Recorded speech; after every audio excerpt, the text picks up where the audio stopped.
문학카페 유랑극장 2부 시작하도록 하겠습니다. 오늘 주제 강연을 맡아주실 홍윤기 선생님을 소개해 드리도록 하겠습니다.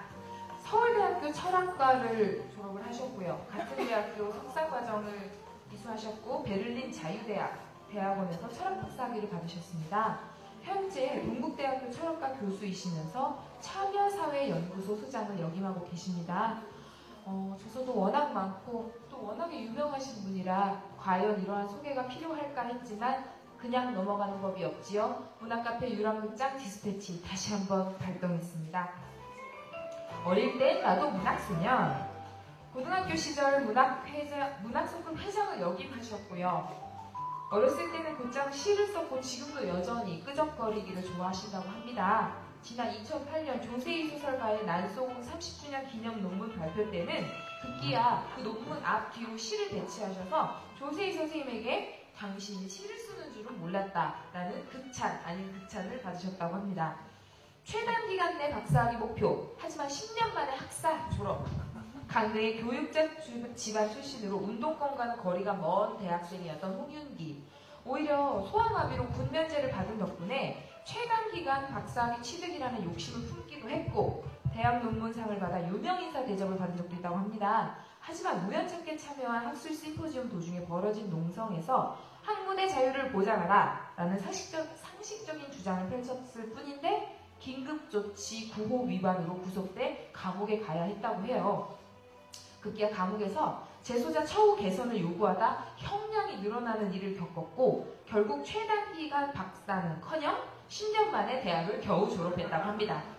독일에서 받은 충격과 한국에 대한 연민, 대학원 시절에 잔디밭에서 후배들을 데리고 세미나를 하던 중에 너무 더워서 강의실 문 좀 열어달라고 부탁했다가 교수님께 거절을 당했다는 홍윤기.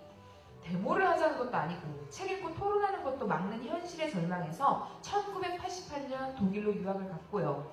그곳에서 교수들도 데모하고 학생들이 동맹 휴업을 하고 수업 대신 300개가 넘는 자체 세미나를 열어 마음껏 공부하는 독일 사회를 보고 고국의 암담한 현실이 생각나서 울기도 했다고 해요. 또한 어딜 가나 있는 장애인 상담관, 장애인 택시 쿠폰, 기울어지는 버스 등 독일의 선진 복지 체계를 직접 체험하고 나서야 비로소 신체적 장애는 극복해야 하는 대상이 아니라는 깨달음을 얻으셨다고 합니다.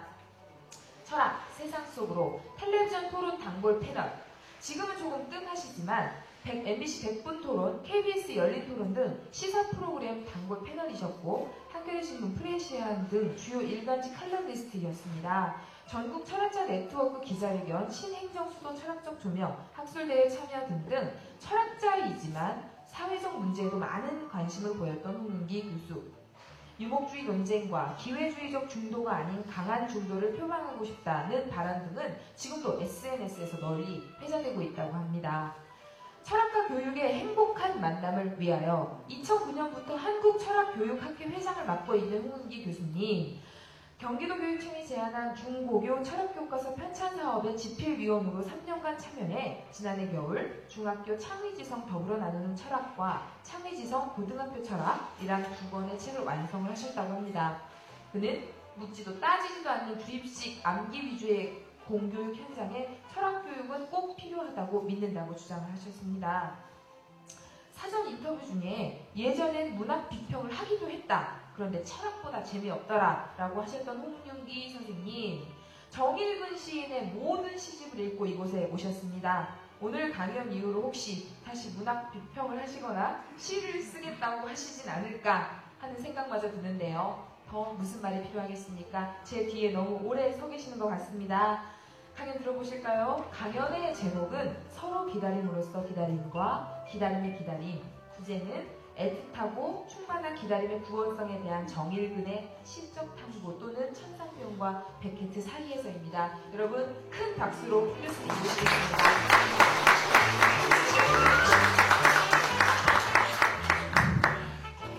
우리 미녀 작가께서 이번 일을 계기로 해서 혹시 시나 문학 비평을 재개할지도 재개할 수도 있지 않겠느냐고 물어주셨는데 저의 문학 본능을 갖다가 이렇게 팍 찌를 줄은 몰랐습니다.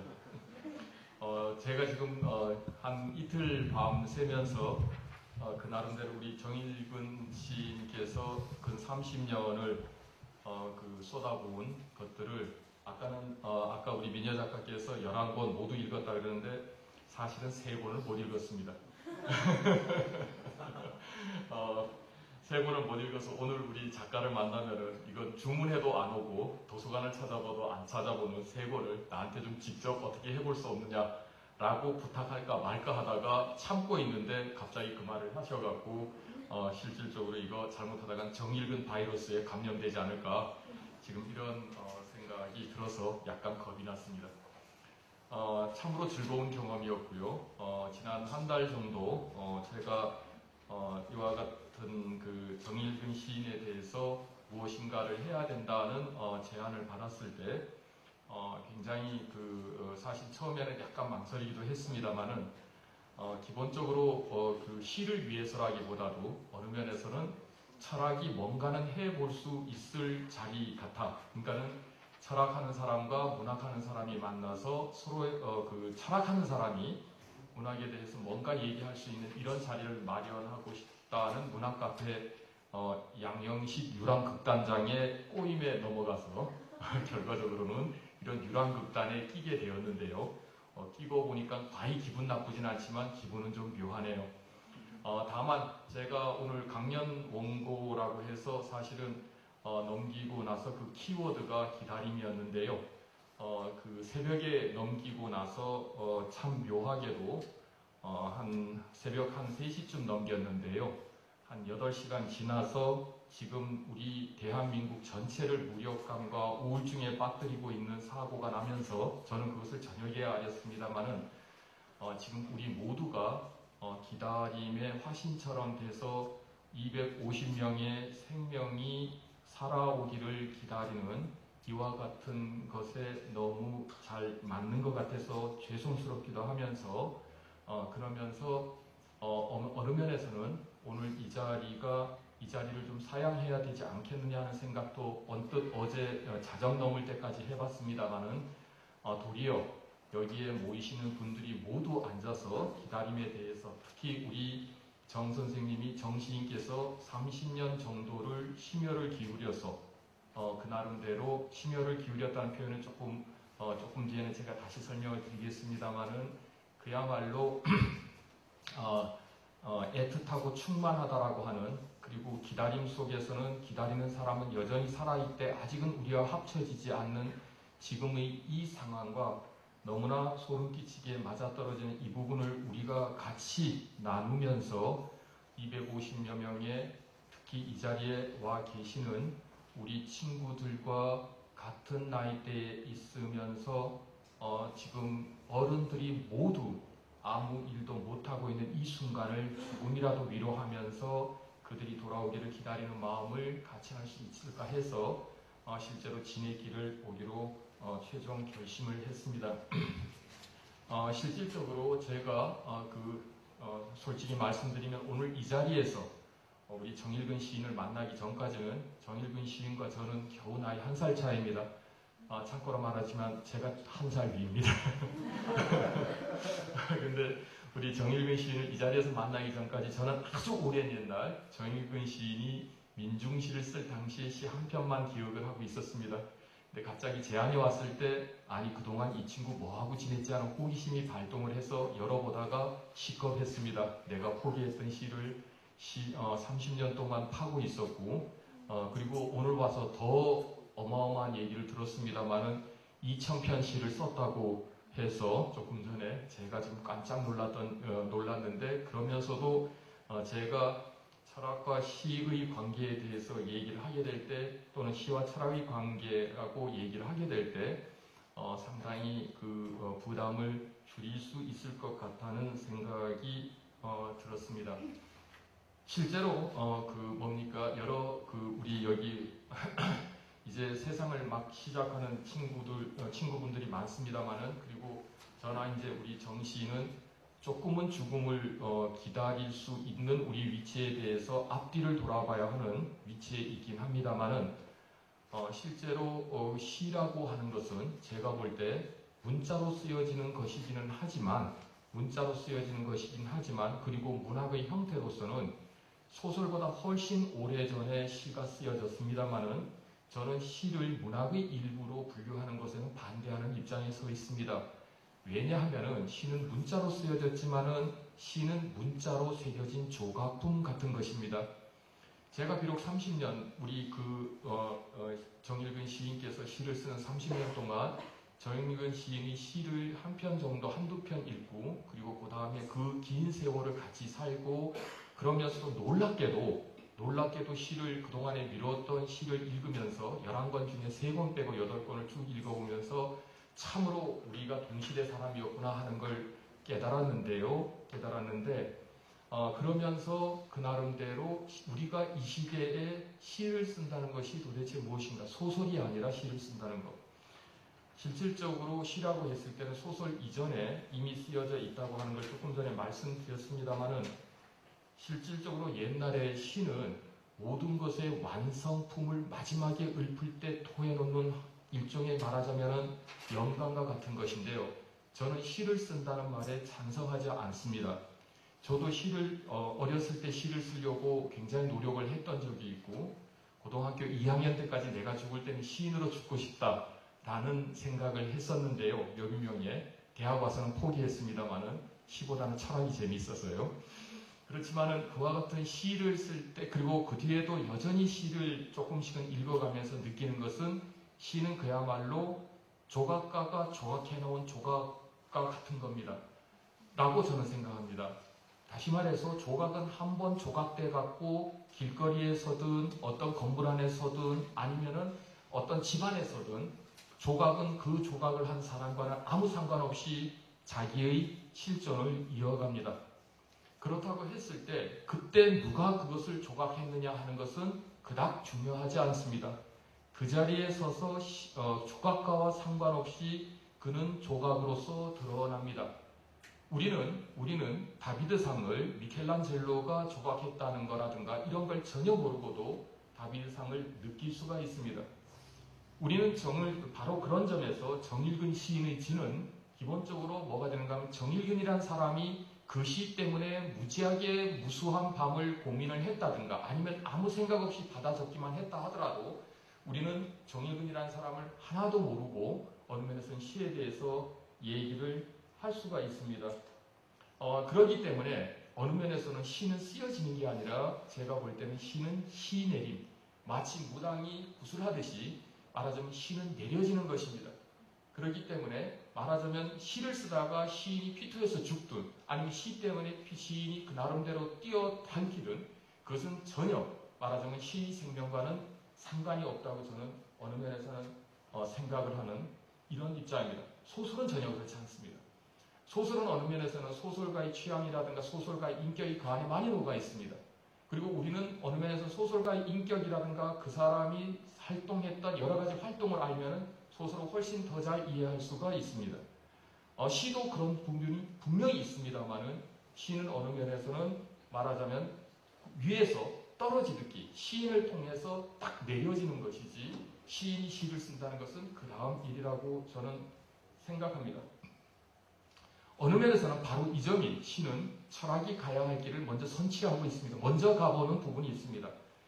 철학은 무엇보다도 제가 볼 철학이라고 하는 것은 여러 가지가 있습니다만은 철학은 철학에 대해서 어떤 생각을 할지는 모르겠습니다만은 철학은 있는 걸 갖고 생각하는 것이 철학입니다.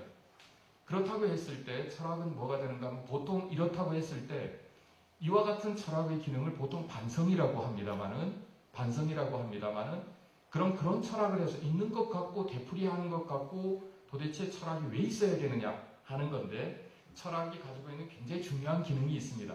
그것은 한 번 살 인생을 2번 살게 해준다는 겁니다. 그것을 소크라테스는 검토된 삶이라고 했습니다. 검토된 삶이라고 했을 때 실질적으로 바로 그런 것을 통해 갖고 철학은 그 나름대로 말하자면 하나하나 인간이 세속적 인간들이 밟아가야 할 길을 밟아가면서 내가 어떻게 사는 게 좋다라고 하는 것을 여러 삶을 갖다 놓고서는 쭉 보면서 내가 지금까지 이걸 몰랐구나. 그러니까 이렇게 살아야 되겠다라고 하나하나 탐구해 나가는 과정이 철학입니다. 그리고 더 이상 갈 수 없을 때까지 가는 것, 이런 겁니다. 근데 문제는 뭐가 되는가 하면 참으로 그 철학자로서는 질투스럽게 시인은 그런 과정을 전혀 말하자면은 거치지 않고 어느 면에서는 건너뜁니다. 그러면서 살아야 할 삶을 확 집어오고 그것을 갖다 놓습니다. 당연히 저는 시를 원고료에 따라 갖고 그 나름대로 그 시의 값을 매기는 현재의 부분은 바로 이런 시작의 어려움 또는 시작의 그 혹독함 때문에 굉장히 문제가 있다고 생각을 하는데요. 바로 이런 부분 때문에 실질적으로 말하자면 시라고 하는 부분은 어떤 식으로 그 나름대로 그 사람에게 내려졌을 때 철학은 바로 그 지점에서 시와 딱 만납니다.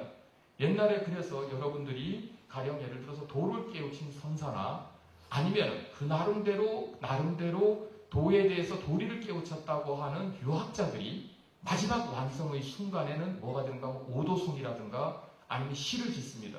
절대 산문을 짓지는 않습니다. 그러면은 가령 서산대서 오도송같이 바닷속에서 사슴이 알을 품고 하늘에서 물고기가 날개짓을 한다는 식의 아주 역설적인 얘기가 있을 수 없는 얘기죠. 물고기가 날개짓을 할 리가 없고 사슴이 바닷속에서 알을 품을 리가 없습니다. 그런 어떤 역설이 어느 순간에 확 비춰드는 그 순간이 어느 면에서는 철학이 하나하나 말하자면 검토하면서 도달하려고 하는 그 순간하고 정확하게 일치하고 있는데 참고로 말하지만 현대에 와서 철학은 더 이상 시를 쓰지가 않습니다. 왜냐하면 이와 같은 어떤 세속적 반성의 과정이 싸워야 하는 오류가 현대에 와서 굉장히 많이 늘어났기 때문에 실질적으로 모든 방면에서 제기되는 그리고 이와 같은 것들을 하는 철학자들의 개성도 각기 다르기 때문에 어느 면에서는 검토해야 될 삶의 모습이 굉장히 단순해졌습니다. 그래서 어느 면에서는 현대에 와서 시와 철학은 결별을 하게 된다고 저는 생각합니다만은 실질적으로 어느 순간에 철학이 시를 돌아보고 싶을 때 그때는 뭐 때문에 돌아보는가 하면 살아야 할 삶의 또 다른 부분을 누군가가 신내림하지 않았을까 하는 것처럼 시를 통해서 내려진 어떤 삶이 있지 않을까 해서 찾아볼 때 시를 뒤적이게 됩니다. 실제로 이와 같은 부분에 있어서 어느 면에서는 철학은 철저하게 인간이 말하자면 걸어가는 과정입니다. 그렇지만 시인은 어느 면에서는 인간이 걸어가는 과정을 안 걸어가도 됩니다. 뛰어도 되고 잠겨도 됩니다. 그러면서 뭐가 되는가 하면 거기에 대한 대가가 상당히 혹독할 수가 있습니다. 제가 정일근 시인이 기다린다는 것에 대하여 지금 오랜만에 정일근 시인을 생각하면서 딱 봤을 때 처음에 저한테 딱 느껴지는 것이 뭐였는가 하면은 이 양반 철저하게 살아가고 있구나 하는 생각이 들었습니다. 실질적으로 뭐가 되는가 하면 그러면서 도대체 이런 쪽에서 시인이 뛰기도 하고 파고 들어가야도 하는데 정일근 시인은 철저하게 말하자면 살아가면서 시를 쓴다는 느낌이 다가왔습니다. 그러면서 그 상황을 딱 봤을 때 제가 바로 말하자면은 그 비교의 대상으로 느꼈던 것이 아마 지금 고등학교 다니는 여러분들 아마 접촉해 봤을 겁니다. 천상병이라는 시인분이 있습니다. 그분이 쓴 귀천이라는 하늘로 돌아간다는 시가 있는데요. 제가 말하자면은 굉장히 좋아하는 시인 중에 하나입니다. 이 천상병 시인은 자기가 있을 자리를 그 귀천에서 이렇게 얘기했습니다. 여러 가지 그게 있습니다만 나 하늘로 돌아가리라. 아름다운 이 세상 소풍 끝내는 날 가서 아름다웠다고 말하리라. 실질적으로 이 시를 가만히 보게 되면 이 양반은 고향이 하늘에 있고 이 세상은 놀러 나온 소풍지입니다. 그러니까 이분은 시를 쓰는 순간에 하늘에서부터 땅을 보면서 시를 쓰면서 이 세상을 아름답고도 합니다. 그런데 천상병 시인의 그와 같은 이 천상병 시인은 과연 현실을 이렇게 그려야 되는 사람인가 하는 것을 천시인의 말하자면 삶을 보면은 절대 이 시인에게 그 양반이 아름답다고 했던 세상은 아름다울 수가 없다는 걸 알 수가 있습니다. 여러분들이 인터넷에 들어가서 천상병을 쳐보면 바로 알고 나옵니다. 이 양반이 서울대 상과대학을 나온 귀재인데요. 고등학교 때부터 문학을 해서 문학에는 일가견이 있던 분입니다. 문제는 대학을 다니면서 술을 굉장히 좋아했는데 이 양반이 술을 줬던 사람이 나중에 간첩 사건에 걸립니다. 베를린 동백림 사건이라고 해서 굉장히 유명한 사건입니다. 여기에 걸린 사람들은 나중에 대부분 다 그때 당시 현 대통령의 부친 되시는 분이 정치적으로 뭔가를 모면하기 위해 갖고 조작했던 사건에 걸렸다는 것이 나중에 다 밝혀지긴 합니다만은 이 양반은 바로 거기에 걸렸던 친구가 거기 그 사건에 간첩 사건에 연루되고 나서 그 간첩한테 돈을 받아서 술 마셨다는 것 때문에 혹독한 고문을 당하면서 거의 반신불수가 됩니다. 거의 반신불수가 되면서 그 다음서부터는 정신이 혼미해져 갖고 결과적으로는 가끔은 연락이 두절되기도 하고 거의 노숙자의 삶을 사는데 바로 이렇게 뛰어난 시가 태어납니다. 말도 안 되는 시가 나온 거지요. 말도 안 되는 시가 나왔는데 그런데 이제 제가 지금 말씀드리는 것은 천상병론이 아닙니다. 바로 이렇게 천상병 시인이 굉장히 험하다고 생각되는 그 세상을 똑같이 제가 볼 때는 그 시절을 비교해 봤을 때 천시인보다 우리 세대가 한 세대가 깁니다. 그런데 바로 그 시대는 여전히 그런 철권 통치와 정보 통치들이 있었고요. 지금도 어느 면에서는 그런 부분들이 행해지긴 합니다만은 유사한 것들이요. 그렇다고 했을 때 그때 많은 사람들이 여전히 고생을 하면서 천상병 시인이 겪었던 그 시절을 우리는 말하자면 대학에 다니면서 야학을 통해서 그리고 그 다음에 뭐가 되는가 하면 그런 야학에서 힘들여 일했던 이와 같은 그때는 우리가 이제 공돌이 공순이라고 사회적으로 비하했습니다만은 거기에서 이제 말하자면은 기다리게 됩니다. 야학일기라는 시를 제가 조금 읽었던 적이 있고 그러면서 그때 당시에는 여기 저도 어느 면에서는 야학을 좀 하고 있었습니다만은 너무나 그때 당시에 사정하고 비슷했기 때문에 말하자면은 그때 공돌이 공순이들 실질적으로 여기 지금 마산이 있습니다만은 마산에 수출 자유지역이 있었습니다. 싼 임금을 통해 갖고 말하자면 큰 이익을 보려던 외국 자본들이 들어와서 달러를 뿌리면서 그 나름대로 밤새도록 일을 시켰던 분들이 말하자면 야학에 와서 대학생 오빠들이나 아저씨들한테 배우려고 왔던 시절입니다. 그때 그것을 봤던 말하자면 우리 정시인께서 대학을 왔지만은 대학 다니는 것보다 야학에 나오는 그런 고생하는 그 여공들한테 훨씬 더 많은 현실을 배우던 시대가 70년대와 80년대였습니다. 이럴 때 말하자면 폭포마냥 쏟아지는 허기보다 못한 잠을 견디지 못해 옷핀을 찌르는 순의 손등이로 붉은 피가 맺혔다. 아마 지금은 아마 여기 계시는 우리 친구분들이 아마 이것이 무엇을 얘기하는지를 잘 모를지 모르겠습니다. 한마디로 밤새도록 돌리던 재봉틀에 옷을 깨매던 재봉틀 침이 손등을 찌를 때 흘려졌던 그와 같은 피를 여기서 이렇게 노래하고 있었는데요. 저는 그때 이걸 참 아름답게 너무 말하자면 얄밉도록 아름답게 어쩐 나무의 고생을 이렇게 아름답게 노래할 수 있느냐 하는 인상이 남았던 적이 있습니다. 그러면서 그 뒤에 사실은 이와 같은 것을 노래하는 이른바 민중시 내지는 노동시 계열의 시인들이 굉장히 많이 나타났습니다. 지금은 종교적 교주처럼 되어 있는 박노해 시인도 사실은 이 시대 때 기본적으로 뭐가 되는가 하면 야근을 끝내고 새벽이 되어서야 퇴근하는 사람들이 결과적으로 포장마차에 들려서 소주 한 잔씩 먹던 그런 기억을 갖고 노동의 새벽이라는 시를 갖고 그 나름대로 사람들의 심금을 울리던 때입니다. 그런데 제가 우리 정시인의 그 첫 시집을 이번에 사신 이번이라 구해서 읽었습니다. 참으로 미안한 일인데요. 그런데 거기면 제가 본래 이 정신이 시집을 다시 봐야 되겠다고 한 것은 바로 이 재작년에 났던 기다린다는 것에 대하여라고 했는데요. 이 기다린다는 말이 묘하게 저를 끌었습니다. 뭐 때문에 끌었는지는 저도 모르겠습니다. 굉장히 그래서 어떻게 해서 기다린다 그랬을 때 사실 기다림은 굉장히 불완전한 우리의 어떤 삶의 형태입니다.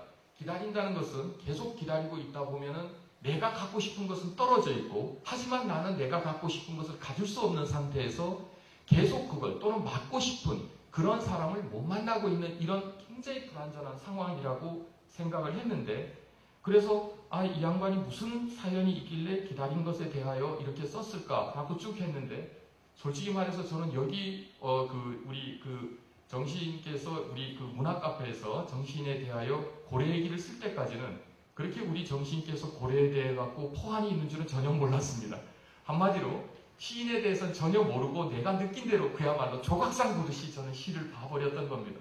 시를 봐버렸는데 그러면서 아니 이 양반이 어떻게 이렇게 처음에 분명히 민중시를 썼던 걸로 기억을 하는데 해서 첫 시집을 딱 봤더니 놀랍게도 거기에 보게 되면 여러분들이 지금 읽으면 약간은 공감하기 힘들고 그랬던 어떤 사회에 대한 울분이 아까 우리 그 미녀 작가께서 사회성이냐 순수성이냐 얘기를 했습니다만은 저는 그 얘기 듣고 약간 좀 웃었습니다만은 실질적으로 7, 80년대 민중시는 사회성과 순수성에 대한 그런 부분은 상당히 넘어서던 때였습니다. 사회를 노래하면서 순수했고 순수를 노래하면서 사회적이었는데요.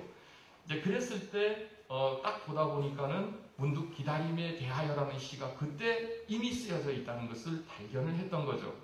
근데 저는 이걸 쭉 보면서 떠올랐던 게 있습니다.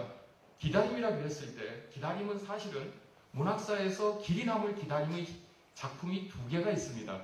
두 개가 있는데 하나는 뭐가 되냐면 오디세이입니다. 여러분 아마 그리스 신화에서 오디세이 알지요?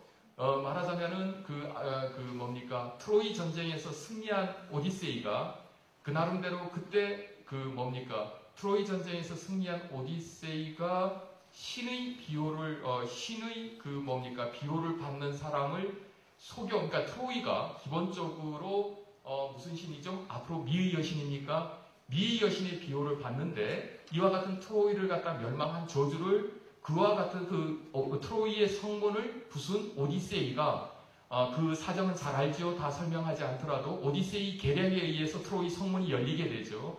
그러면서 그리스군이 승리를 합니다마는 저주는 온팍 오디세이한테 떨어집니다.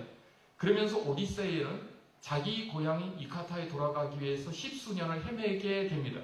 그게 말하자면 오디세이 또는 영어로 율리시즈라고 합니다마는 끊임없이 어디에 도달해야 되면서도 도달하지 못하는 이와 같은 인간이 방황상을 노정하는 가장 고전적인 작품은 그 오디세이가 됩니다. 거기에서 핵심은 기다림입니다. 언젠가는 돌아가야 할 고향인데 못 돌아가고 있고 끊임없이 신의 방해를 받으면서 헤매고 다니면서 계속 고난을 넘어갑니다. 이것이 20세기 와갖고 율리시즈라고 하는 또 하나의 작품으로 된다는 것은 그렇습니다만은 그리고 또 하나 여러분이 아마 기다린다고 하는 것을 제목으로 갖고 있는 굉장히 유명한 희곡이 하나 있습니다. 그건 1969년에 노벨 문학상을 받은 사뮤엘 베케트라는 사람의 Waiting for Godot라고 하는 작품입니다. Waiting for Godot이라고 하는 작품인데요. 그런데 제가 이 기다림에 대하여를 쭉 읽는 순간에 첫 시집에 나왔는데요. 그리고 그 다음에 그러면서 말하자면 30년을 뛰어서 기다린다는 것에 대하여라는 시하고 기다림에 대하여라는 시를 동시에 탁 떠올렸을 때 그때 탁 뛰어든 것이 뭐가 되는가 하면 사뮤엘 베케트의 고도를 기다린다는 겁니다. 고도를 기다리며 라는 그와 같은 드라마가 말하자면 떠오르더라고요. 그랬을 때 딱 보니까는 그런데 똑같이 웨이팅, 기다림에 대하여 얘기를 하고 있는데 전혀 달라요. 한마디로 여러분께서 고도를 기다리라는 작품을 아마 희곡으로만 보면은 아마 한 장 넘기기 굉장히 힘들 만큼 어렵고 난해하고 그렇게 돼 있는데 한마디로 말해서 기다려봤자 얻을 것 없는 사람들이 계속 기다리는 겁니다. 기다려봤자 계속 그리고 기다린다고 약속을 해놓고 오지 않는 사람을 계속 그것밖에 할 일이 없다고 생각해서 기다리면서 계속 배신되고 절망되고 그러면서 웃기는 일도 벌어집니다. 사뮤엘 베케트 자신은 근데 놀랍게도 이것이 1952년 파리에서 초연이 됐을 때 엄청난 상품적 인기를 끌어갔고 근 400회가 말하자면 공연이 되는 공전의 대히트극이 됐는데 이게 69년도에 소위 부조리극이라고 해서 말하자면 인간이 얼마나 쓸데없는 일에 많은 걸 낭비할 수 있으면서도 계속 그것을 못 버린가를 갖다가 보여준 굉장히 유명한 작품으로 해서 노벨 문학상을 탑니다. 저는 어렸을 때 이 사람이 노벨 문학상 타서 떠들썩했던 걸 머리에 기록하고 있고 아마 그 기억은 우리 아마 1950년대 베이비붐 세대는 공유하고 있으리라고 믿는데요. 그런데 여기에서 우리 정시인께서 기다림에 대하여를 딱 썼는데 제가 어렸을 때 사뮤엘 베케트를 보고 노벨상 소식을 들으면서 느꼈던 법서 그러면서 그 뒤에 베케트를 읽었을 때 느꼈던 거하고 우리 정신이 쓴 기다림에 대하여가 바로 말하자면 견주어집니다. 한마디로 말하면 제가 뒤에 가서 잠깐 결론에 할 얘기를 조금 앞장서 얘기하면 사무엘 베케트는 기다림 속에서 계속 좌절하고 그 나름대로 아무런 구원도 받지 않고 그러면서 기다림에 목맬 수밖에 없는 것. 그것이 뭐가 되는가 하면은 아무런 가치 없는 삶 속에서도 계속 살 수밖에 없다는 그 명령 하나만 따를 수밖에 없는 굉장히 비극적인 말하자면 현대인을 그대로 나타나게 하는데요.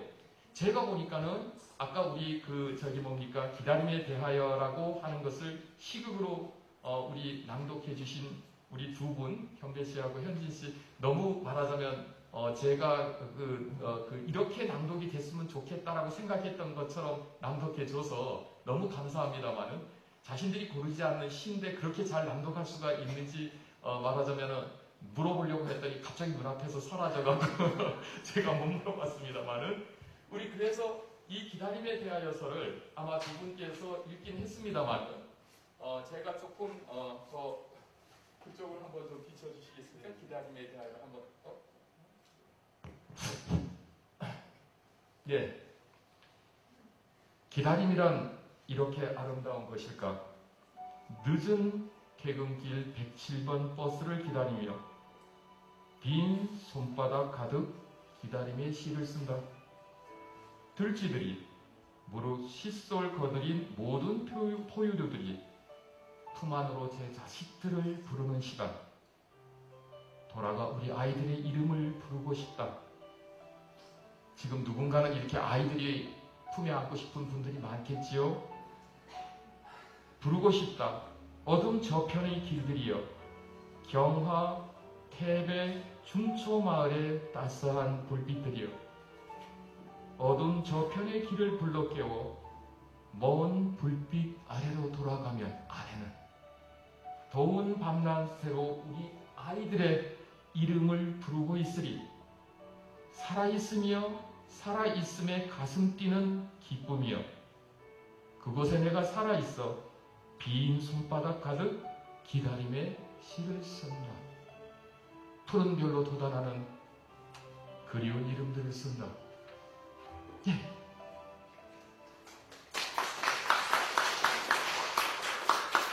나는 지금 우리가 기다리고 있는 우리 친구들이 제발 푸른 별이 아니라 살아서 돌아왔으면 좋겠습니다.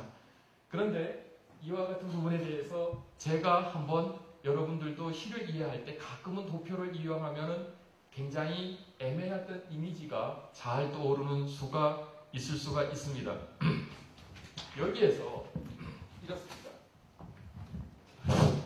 이모티콘 잘 골랐죠? 자, 여기에서 보면 기다림이란 어떻게 성립하는가? 우선 첫째 뭐가 되는가 하면 기다림이란 자기가 이름 부를 수 있는 사람들이 있다는 겁니다. 그렇죠? 그리고 그 다음에 내가 이름을 부르는데 그들도 내 이름을 부릅니다. 그럼 기다림은 어떻게 성립이 되나? 했을 때 내가 이름 부르는 사람들이 나의 이름을 부르면서 나를 기다립니다. 완전한 기다림입니다. 그럼 이 기다림은 어떤 기다림일까? 내가 기다리는 이들이 바로 나를 기다리는 이들이 됩니다. 이랬을 때 뭐가 되는가 하면 여기에서 엄마, 아이 그러면서 뭐가 되느냐? 오면은 품어주리라. 하지만 아직은 품지 못하는 겁니다. 이게 기다림입니다. 그러면 이 기다림 속에서는 뭐가 살아있느냐 하면은 이들이 모두 품고 이들이 이름이 살아있습니다. 아직 이들을 품지는 않지만 말하자면 기다림은 가장 완벽한 기다림은 나를 기다리는 사람을 나도 기다리고 그리고 내가 기다리는 사람이 나를 기다려주는 것. 따라서 기다림은 서로 기다림일 때 가장 완전한 기다림이 됩니다. 설사 이 기다림이 충족되지 않는다 하더라도 실질적으로 이 기다림 속에서 그러면 뭐가 달라지느냐? 기다리는 삶은 굉장히 풍부한 삶이 됩니다. 우리는 그 기다림 속에서는 거리가 있기 때문에 그 사람을 해칠 이유도 없고 그리고 떨어져 있기 때문에 그 사람에 대해서 나쁜 생각을 할 필요도 없이 이름을 붙고 품음에 대한 기다림을 갖고 서로가 이 기다림을 갖고 애틋하면서도 그 안에서 충만하게 따라서 뭐가 되는가 하면 돌아가면은 모두가 살아나는 이것이 기다림의 가장 완벽한 원형이 됩니다. 제가 말하자면 거의 전율하듯이 그 나름대로 우리 정일근 시인한테서 초기 그와 같은 모습을 보면서 그 다음에는 우리 정일근 선생님의 시인의 시집을 모두 한번 짚어보자 해서 8권까지 짚었습니다. 꽤 잘 짚었죠? 철학자는 이런 겁니다. 시인은 그런데 솔직히 말하면 저는 정일근 시인이 이런 의식을 갖고 썼는지에 대해서는 저로서는 의심이 듭니다. 내가 지금 정일근 시인한테 숙제검사 맡으러 와 있는 거 아니죠? 내가 이렇게 느꼈다고 해서 정일근 시인이 아니야! 그건 내가 그렇게 쓰려고 했던 게 아니야! 라고 얘기를 한다고 해서 저로서는 그건 당신 얘기야. 그리고 나서 뭐냐? 시를 써놔서 내던져놨으면 내가 뭐라고 하든 뭡니까? 집 앞에 서 있는 또는 박물관 앞에 서 있는 다비드 상처럼 나는 내가 보면 되는 겁니다. 아닐까요? 맞지요? 여러분들은 여러분들 나름대로 여러분이 정일근을 가질 수가 있습니다. 하지만 정일근이 아니라 여러분이 기다림이겠죠. 하지만 분명한 것은 지금 우리가 지금 제가 이 도표를 쭉 만들면서 사실은 꽤 오랫동안 정일근 시인의 시집을 옆에다가 보든 안 보든 끼고 다니면서 쭉 갔다가 정일근 시인의 시들을 갖다가 전부 찾아놨는데 실질적으로 우리 정일근 시인께서 고래에 대한 그렇게 편향된 애정을 가졌는 줄은 나는 오늘 와서 알았고요. 이럴 줄 알았던 고래를 중심으로 하려고 했을 텐데 다행히 내가 정시인을 갖다 오늘에야 처음 만났기 때문에 나는 이런 정일근 고래 바이러스에 걸리지 않고 그 나름대로 기다림이라는 코드를 내 나름대로 잡은 거죠. 그러면서 뭐가 되느냐면 베케트가 죽었다 깨나도 못 그리는 기다림을 우리 정시인이 받아내리는 데 성공했다는 것. 이 점에 있어서는 우리 정시인에 이렇게 박수를 쳐줘도 된다고 저는 생각합니다.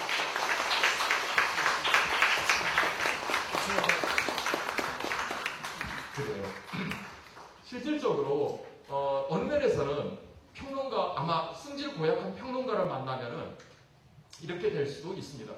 정일근은 기다림 빼놓고는 뭘 쓸 말이 없나? 진짜 제가 찾아보니까는 정신께서 한번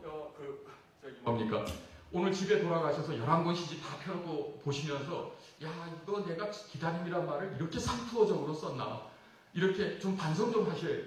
어느 면에서는 애도 불구하고 본인이 이와 같은 상투어 부분에도 불구하고 제가 실질적으로 기다림이라고 했을 때 참 이렇습니다. 이 철학하는 사람이 좀 짓궂거든요. 짓궂어갖고 실제로 딱 하나 키워드를 잡으면 그 다음서부터 개처럼 물고 늘어집니다. 개처럼 물고 늘어. 그래갖고 뭐가 되느냐.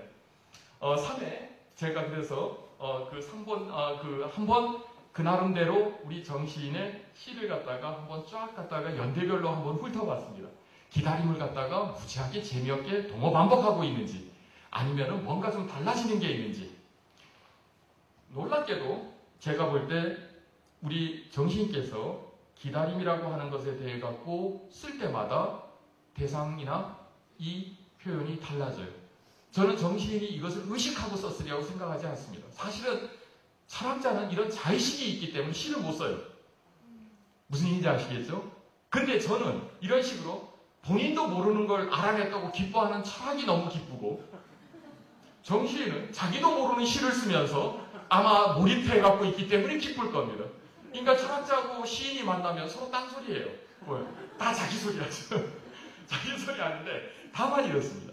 나는 오늘 정시인한테 숙제검사 맡으러 온 것은 분명히 아닌데 분명한 것은 뭐가 된가? 내가 본 정시인의 시에 정시인에 대해서 난 잘 모릅니다.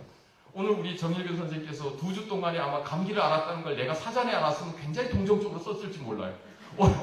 그렇지만 내가 다행히 이 양반이 감기 걸렸다는 사실을 전혀 모르기 때문에 내 멋대로 쓸 수가 있는데 하지만 멋대로 썼다기보다도 내 나름대로는 논증할 수 있는 방식으로 한번 뜯어봤죠. 마치 말하자면은 기계를 뜯어보는 그 소년처럼 한번 했는데요. 여기에서 제가 느꼈던 것이 이겁니다. 실질적으로 우리 정치인에 대해서 얘기를 할 때 우리 혹시 여기 온 친구들 고등학교 다니시는 친구들 혹시 논술 문제 이런 게 난지 모릅니다. 리좀이라는 말이 나올지 모릅니다. 리좀이라 그러면 아마 여러분들이 무슨 좀 쓰는 약인가 싶은 생각. 근데 지금 아마 스마트폰이 있는 분들이 연락 딱 갔다가 지금 검색을 해본 리좀은 뭐가 되는가 하면 다리아라든가 글라디올러스처럼 구근 식물, 알뿌리 식물들을 리좀이라고 표현합니다. 사실 이 리좀이란 말을 사태를 분석하는데 처음 적용한 사람은 제가 이 철학 전문가 티를 안 내려고 했습니다만은 어차피 한번 내야 될 것 같은데요. 이 리좀이란 말을 갖다가 처음 쓴 사람은 프랑스의 지금 현재 잘 나간 우리 한국에서 굉장히 잘 나가는 철학자로 되는 둘레즈라는 사람입니다. 그 사람이 말하자면 그 사람이 썼던 천의 고원에 보면 리좀이란 말이 나옵니다. 뭐가 되는가 하면 존재는 따로 고립되어 있는 게 아니라 마치 서로 알뿌리처럼 쭉 줄기뿌리 지어져 가면서 서로 엉킨다는 겁니다. 제가 볼 때 이 기다림은 우리 정신에 있어서 기다림은 본인도 모르게 본인이 하나의 말하자면 글라디올라스나 다리아 같은 그래서 혹시 은연히 집에 다리아가 있지 않을까 하는 얘기를 묻고 싶긴 했는데 지금까지 참았습니다만은 이런 부분에 있어서 기다림이 말하자면 여러 가지로 말하자면 쫙 줄기 지어져 가더라는 겁니다. 첫째는 다른 사람을 기다리는 겁니다. 여기에 대해서 여기에 보면 시같지 않는 시가 하나 있습니다. 취재수첩이라는 건데요. 전 이런 것도 시라고 내놓는 시인들의 철면피함에 가끔 분노하기도 합니다. 이거는 이제 말하자면은 그 옛날에 뭡니까 6.25 당시에 말하자면 요새는 뭐한 말로 빨갱짓했던 분인데 그분이 화석화돼 갖고 자기 꿈을 갖다가 실현되지 못할 줄 알면서도 아직까지 기다리고 있다는 걸 이런 취재수첩에다가 딱 갖다 박아놨습니다. 실제로 이것도 시가 저는 된다고 생각합니다. 분명히 이걸 갖다 이 취재수첩을 시라고 올려놨을 때 제가 볼 때는 이것도 시냐고 하는 철면피함을 견딜 만한 뭔가 시내림이 시인을 사로잡고 있었을 것이면 분명합니다. 기본적으로 뭐가 되는가 하면 상처 입은 타자가 기다림 때문에 상처 입은 타자의 기다림서부터 치게 되는데요. 그 다음에는 뭐가 되는가 하면 이 양반이 아까 경주 남산 그 다닐 때가 경주 남산밖에 없다고 했습니다만 올려주실래요? 여기에서 보게 되면은 기본적으로 뭐가 되는가 하면 먼 옛날에 있었던 기다림을 끌고 오고 있습니다. 거기에 보면은 굉장한 것이 뭐가 되는가 하면 종이가 천년을 간다는데 사람이 그 세월 건기지 못하랴. 기본적으로 천년을 넘겼던 감지에 있었던 사람들이 그러면서 뭐가 되는가 하면 경주 남산에 있는 여러 가지 돌멩이들을 보면서 돌 속에 잠겨 내 그대 한 천년 기다리지 못하려. 여러분들 천년 기다릴 수명이 있습니까? 하지만 문제는 기다림은 천년을 안고 갑니다. 이런 식으로. 자, 그러면 말하자면 시간 속에서 기다림이 또 하나의 알뿌리를 갖다가 치고 되는 겁니다. 그 다음에 한번 좀 넘겨봐 주실까요? 그러면서 뭐가 되는가 하면 새아리 사랑 이러면서 뭐가 되는가 하면 여기 굉장히 놀라운 반전이 일어납니다. 그대를 기다리는 푸른 나 뭐가 됩니까? 내가 누구를 기다릴까요? 그대를 일까요? 아닙니다. 틀리셨어요. 내 자신을 기다리는 거로 저는 해석을 했습니다. 기다림의 대상이 기본적으로 뭐가 되는가 하면 그 나름대로 타자나 먼 떨어진 시간들을 그대로 들고 오면서 그런 기다림도 있는데 기다림이 넉넉한 포기의 마지막 부분은 기다리는 내 자신을 기다리는 이런 부분이 일어나게 됩니다. 하지만 이럴 때 제가 볼 때 아까 우리 요것이 제가 볼 때는 아까 듣다 보니까는 우리 정일빈 시인께서 은연히 들어가기 직전까지 쓰여졌는데요. 그리고 그 다음에 제가 그 나름대로 좀 잘 읽었다. 이러면서 내 영혼의 혀에 사유의 영롱한 차가움이 도달한다. 이거는 뭡니까? 내 영혼을 기다리는 거죠. 실질적으로. 그리고 어쨌든 침묵하며 기다리는 거예요. 그렇죠? 굉장히 절묘하죠? 실질적으로 여러분들이 하나의 화두를 잡더라도 이렇게 자기 자신이 여러 가지로 변모해가는 것을 보면서 사방을 얘기할 수 있다는 건 참으로 신기한 시인만 가질 수 있는 일종의 특권일 수가 있습니다. 조금 더 지나면요. 그러면서 뭐가 되느냐면 그 다음에 비로소 말하자면은 여기에서 자기가 기다렸던 부분. 근데 저는 이 그림을 못 찾았어요. 박수근 화백의 기다림이라는 부분을. 기다림이라는 그 그림이 있는데 이 그림을 못 찾았는데요. 그러면서 뭐가 되는가 하면 기다리는 것이 자기를 배반할지 모른다라는 이런 불안이 있는데요. 그 다음에 또 한 번 도약이 일어납니다. 그 다음에 이제 이것은 황옥이라는 것은 누군지 아시죠? 말하자면 김수로 왕의 왕비지요. 저 먼 아유타국에서 왔다는 김수로왕의 왕비로서 역시 여기에도 보게 되면 자기를 기다리는 사람을 기다리면서 먼 바다를 건너가는 자연을 극복하는 이런 부분이 있는데요. 그 다음 부분에서는 어떤 얘기가 나오는가 하면 드디어 이제 뭐가 되는가 하면 기다림 자체가 질서가 되어 있는 것. 그것은 자연이라는 거죠. 실질적으로 여기에서 제가 볼 때는 기다림이 어떤 형이상학이라든가 이런 부분에서 인간의 기본적인 삶은 기다림 속에서 있을 수밖에 없고 그리고 그 기다림 속에서 많은 충족을 맛볼 수가 있으면서도 삶이 지니는 어떤 살팍한 그와 같은 어떤 살얼음 같은 그런 부분이 밑바닥에 우리가 언제나 돌아갈 수 있는 우리 삶의 본연의 모습이 있다 하는 것을 얘기를 할 수가 있을 겁니다. 자, 그러면은 이 모든 것의 이제 일종의 말하는 피날레라고 할까요? 조금 더 기다리는 것에 대하여 좀 넘어가 보시겠습니까? 요거는 이제 19, 그래요. 아름다운 것에 대하여는 그렇고요. 내가 제일 사실은 좋아하게 된 것이 마당으로 출근하는 시인인데요. 그 젊은 분들한테 이 시를 꼭 권하는 게 출근이란 말이 있어서요. 직장이 그 나름대로 직장을 구하는데 굉장히 애를 먹고 있는데 역발상을 해서 한번 스스로 출근하는 데를 기다려봐라. 그 나름대로 마련해봐라 하는 이런 뜻에서 그러는데 여기에서 말하자면은 내가 굉장히 좋아하는 나의 새로운 직장도 그러니까 은연히 들어가서 만난 풀꽃 바람들이 내가 중얼거리는 시를 엿듣고 있다가 말하자면 바람이 공책을 넘기고 구름이 내 시를 훔쳐입고 달아나면서 그리고 말하면은 나에게 말하자면 더 멋진 시를 보여주면서 마지막이 굉장히 재밌죠. 이 직장에서 꼴찌가 되지 않게 나는 열심히 마당으로 출근한다. 뭐 이렇게 백수건달 생활을 이렇게까지 비하는 부분이 될지는 모르겠습니다만은 너무나 탁월합니다. 근데 사실은 여기에는 제가 하고 싶은 말이 있습니다만 오늘은 생략하도록 하겠습니다. 실제로 저는 여기에 굉장히 동조합니다. 지금 앞으로 우리는 이렇게 갈 수밖에 없습니다. 지금 현재의 직업 구조는 돈 와서 일해서 돈 받아가라는 직업 구조로는 우리 경제 위기를 절대 말하자면 그걸 할 수가 없습니다. 여기에는 지금 우리가 시인이 알고 썼든 모르고 썼든 제가 딱 필히 꽂히는 부분이 있습니다. 이 부분은 뭐가 되느냐? 우리는 앞으로 우리 일을 남이 주는 게 아니라 우리 자신이 마련해야 된다는 겁니다. 이건 굉장히 말하자면 정시인이 말하자면 이 세대를 전부 뒤엎을 수 있는 무지무지하게 혁명적인 발상이 여기에 있을 수도 있다는 겁니다. 본인은 아마 모를 거예요. 말하자면 지금 자폭 테러를 하고 있는지 모르는지 모르겠는데 그리고 나서 기다리는 것에 대하여 쭉 넘겨주십시오. 다른 부분들은 그렇게 자, 난 왜 이 양반이 고래를 기다렸는지 오늘 와서야 이해했습니다. 솔직히 말해서 고래를 기다린 것은 그러는데요.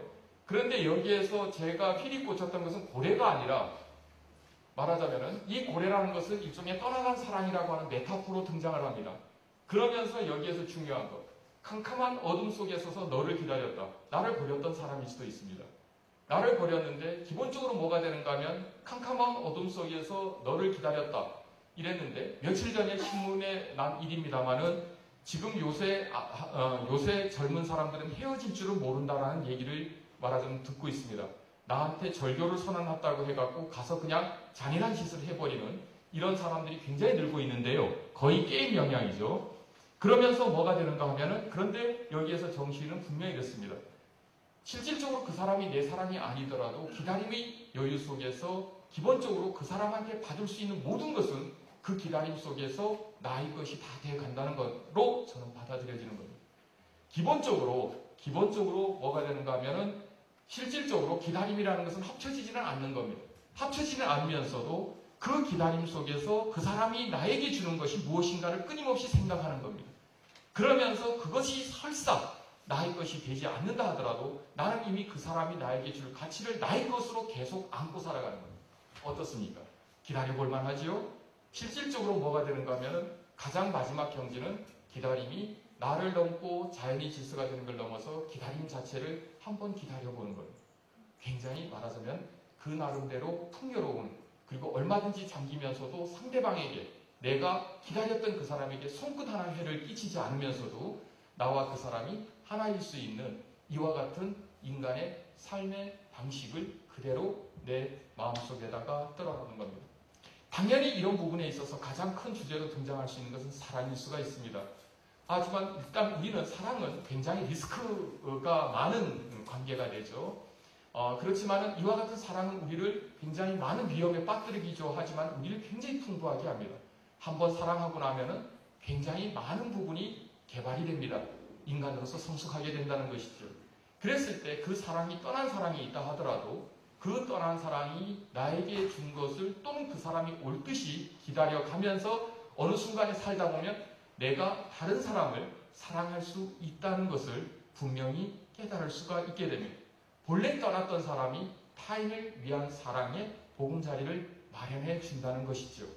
그러면 다시 우리 그 정신이 애초에 30년 전에 얘기했던 기다림, 다시 말해서 기다림이라는 것은 기본적으로 나를 기다리는 사람을 내가 기다리는 것, 그리고 내가 기다리는 사람이 나를 기다리는 사람이라는 것, 그런 점에서 서로 기다림 속에서 이름을 부르고 끌어안고 그러면서 그 나름대로 그들이 오면은 더 넓은 삶을 살겠다는 그 안에서 어느 면에서는 희망이나 좌절을 모두 누릴 수 있는 이와 같은 우리의 삶의 방식으로서 얘기를 하려고 그 나름대로 이런 우리 정시인께서 끊임없이 시를 쓰면서 제가 볼 때는 단지 시를 그야말로 쭉 내리면서 시를 쓴 그 과정은 일종의 말하자면 과학자가 무엇이 진리인가를 무엇이 말하자면은 빅뱅이고 무엇이 세상의 시작인가를 밝히려고 했던 것처럼 어느 면에서는 기다림이라고 하는 것을 끊임없이 쓰면서 여러 가지를 보여줬던 우리 말하자면 정일근 시인의 일종의 시적 탐구의 여러 가지 결과를 이번에 보게 돼서 저로서는 굉장히 좋은 하나의 시간을, 삶의 시간을 가졌다는 것, 이런 부분에 대해서 여러분들한테 저로서 얘기할 수 있는 시간을 갖게 돼서 너무나 감사하다고 생각합니다. 자, 이 부분에 대해서 숙제 잘한 것 같습니까? 잘 모르겠습니다. 감사합니다.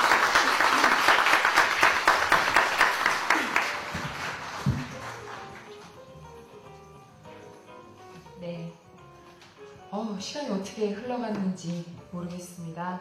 여러분, 정말 열강을 해주신 홍윤기 교수님께 다시 한번 박수 부탁드리겠습니다. 그런데 교수님, 기다림에 대해서 말씀하셨잖아요. 그런데 교수님, 저희 문학카페 유랑극장 대본 작가인 이소연 시인도 홍윤기 교수님 원고 엄청 기다렸습니다. 네, 감사합니다. 자, 저희 문학카페 유랑극장이 일반 문학 행사와 조금 다른 점이 있습니다. 그 관객들이 또 뭐 독자들이 그냥 아무 생각 없이 넋놓고 초대 작가나 강연자의 강연만 듣고 있는 게 아니라 미리 저희가 독자분들에게 작품을 읽히고 그에 대한 생각은 어떤지 수시로 묻고 답변을 공연 중에 소개하고 또 직접 발표하도록 하는 것입니다. 바로 독자 참여 코너를 통해서인데요. 오늘은 특별히 세 가지 작은 코너를 준비했습니다. 우선 문학카페 유랑극장 최초 한 줄 미니 백일장입니다. 사전에 청소년 독자 감상단 분들에게 정일근 시인께서 주신 백일장 시제 세 입을 드렸는데요. 대국민 설문조사, 문자투표 등 엄격한 심사와는 전혀 관계없이 대본작가 이소연 시인이 혼자 마음대로 진행한 예심을 통과한 최종 후보작 3편입니다. 낭송 들으시고 우리 정일근 선생님께서 직접 이 중 한 편을 수상작으로 뽑아주세요. 간단한 평가도 좀 부탁드리겠습니다. 자, 류유정 학생부터 시작해볼까요? 세일 빼닮고 싶다 연잎의 순수. 문선윤 학생. 세일 파릇파릇 초록아이가 뿅 하고 나타났다. 그 아이로 시작해서 세상이 푸르다. 이나경 학생. 세일 조그맣다고 걱정하지 마. 곧 산뜻하고 따스한 것들이 널 도우러 올 테니. 자, 아주 절창의 시편들이, 파릇파릇한 시편들이 이곳에 도착한 느낌인데요. 정일근 선생님, 우리 청소년들, 우리 예쁜 학생들 시 어떻게 보셨는지 한 편을 좀 뽑아주세요. 한 편 뽑는 게 제가 될 것 같은데. 저보다 잘 썼고. 예. 정답 없습니다. 뭐 상품 뭡니까? 네? 상품 뭐 줍니까? 아, 주식회사 롯데에서 만든 가나 미니 초콜릿 한 박스입니다. 아니 뭐 다른 친구는 제가 한 박스 보내드리죠. 우와. 모두 다 장원입니다. 여러분 최고입니다.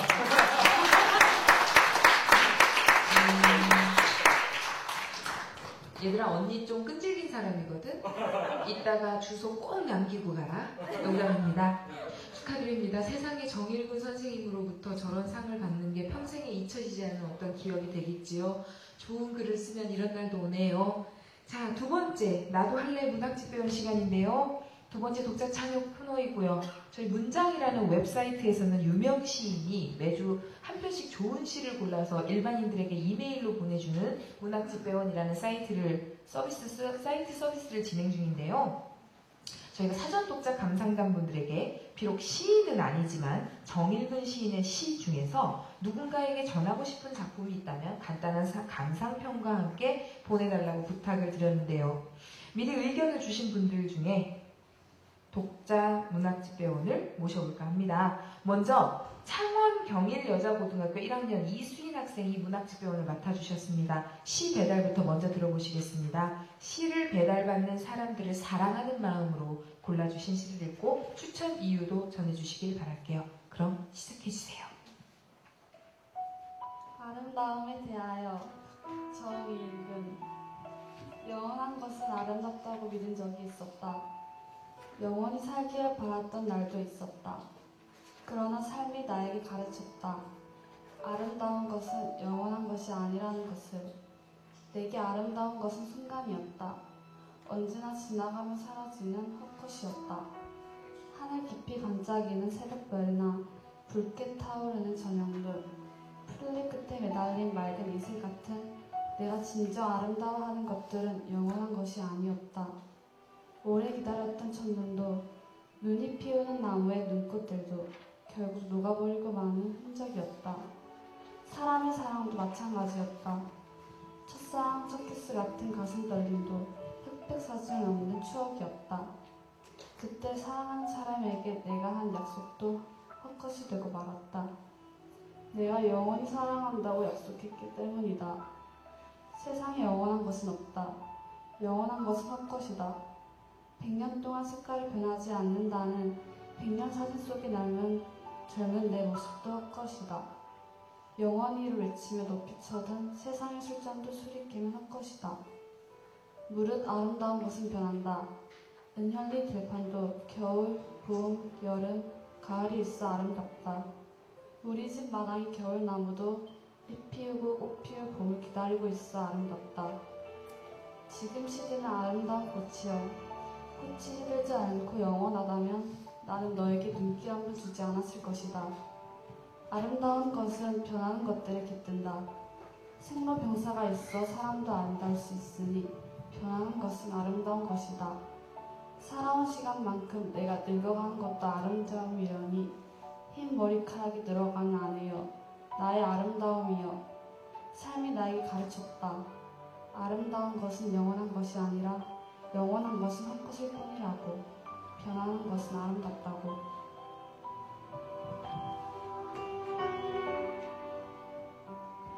거울을 보시며 나이가 들어서 그런지 살도 더 찌고 주름도 더 생겼다고 속상해하시는 엄마. 흰머리가 자꾸 난다며 계속 염색을 하시는 그런 우리 엄마에게 이 시로 위로해드리고 싶다. 영원한 것은 헛것이라고, 변하는 것이 아름다운 것이라고 위로해드리고 싶다. 나도 그렇게 생각한다. 지금 내 10대 시절은 곧 지나갈 것이고 20대가 된 내 세상은 지금 세상과 많이 다를 것이다. 그렇기에 난 지금의 내가, 지금의 나의 세상이 더 소중하게 여겼습니다. 정말 문장 예쁜의 역대 문학 집배원들과 비교해도 전혀 뒤지지 않을 정도의 시 배달이었는데요. 이 진솔한 감상이 수인양 어머니에게도 깊게 전달될 수 있으리라 믿어봅니다. 자, 두 번째 한채원 집배원님 시작해주세요. 폭설을 기다리며 정일근. 남쪽에 큰 눈 온다는 일기예보 믿기로 하자. 오늘은 밤새워서라도 눈 기다리기로 하자. 무엇인가 간절히 미뤄본 지 오래다. 또 무엇인가 기다려본 지 오래다. 나는 마당에 나가 벚나무와 함께 진입으로 서서 고린 무언은 폭설을 기다린다. 나에게서 출발했던 모든 길 버린다. 나에게로 돌아왔던 모든 길 버린다. 오직 하늘의 길 기다린다. 돌아보며 내가 선택했던 길은 나를 버렸다. 나를 선택했던 길은 내가 버렸다. 나는 얽히고 설킨 세상의 그 길을 하얀 지우개로 지워버리고 싶다. 운명으로 믿었던 손끝 속의 길 지운다.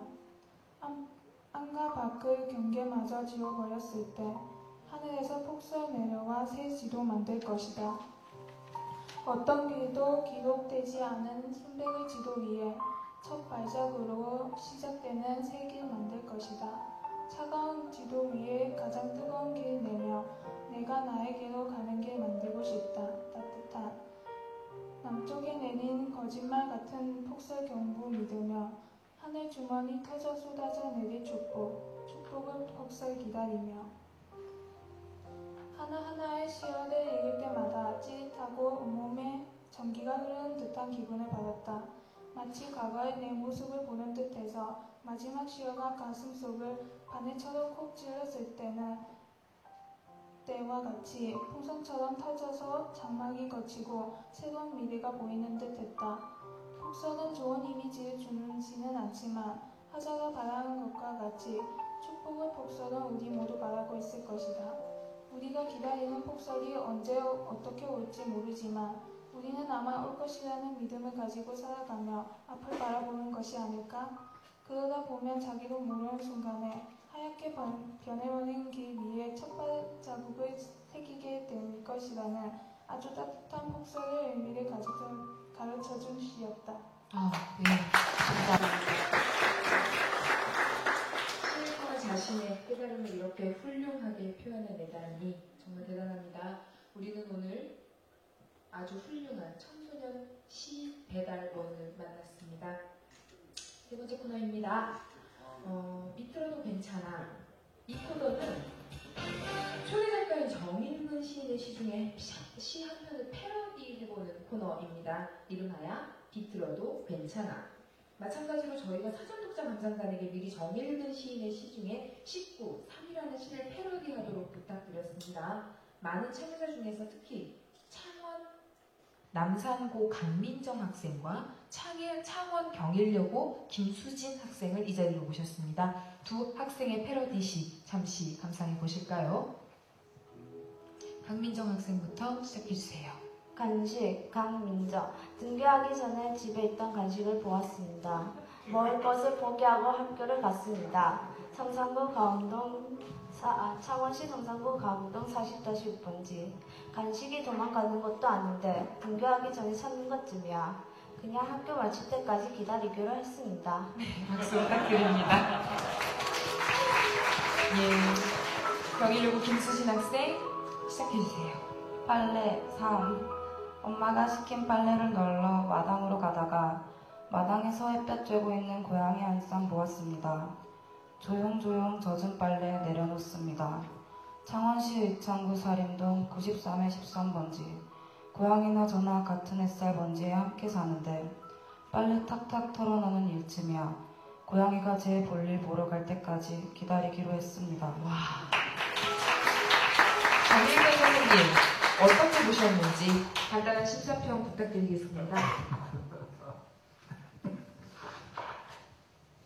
심사평 없습니다. 오, 지금 너무 훌륭하다는 뜻이지요.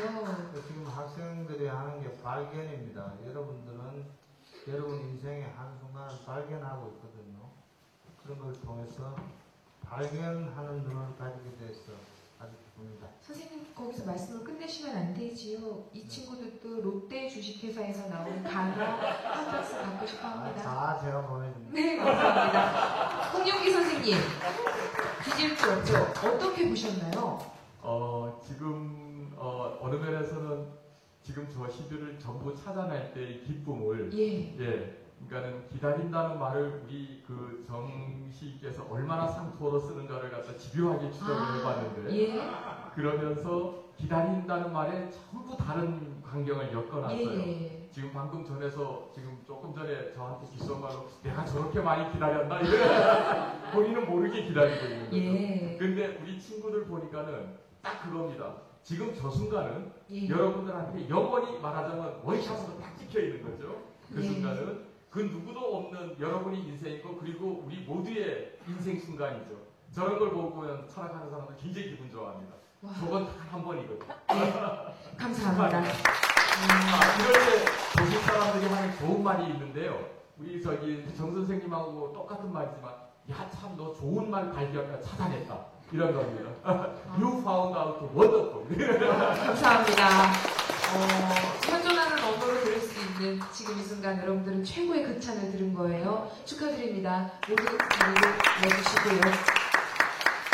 그럼 오늘의 두 주인공 정일근 시인과 홍윤기 선생님을 다시 이 자리에 모셔서 3인 3색 토크 초대 작가와 강연자 그리고 진행자의 시간을 가져보도록 하겠습니다. 선생님 잠시 무대 위로 나와주시기 바랍니다. 네, 선생님 오늘 강연도 해주시고 우리 예쁜 학생들의 무대도 지켜봐 주셨습니다. 오늘 행사 지켜보신 소회 잠시만 말씀해 주십시오, 홍윤기 선생님. 저기 그 시인을 앞에 앉혀놓고 개무시할 수 있어서 굉장히 좋았습니다.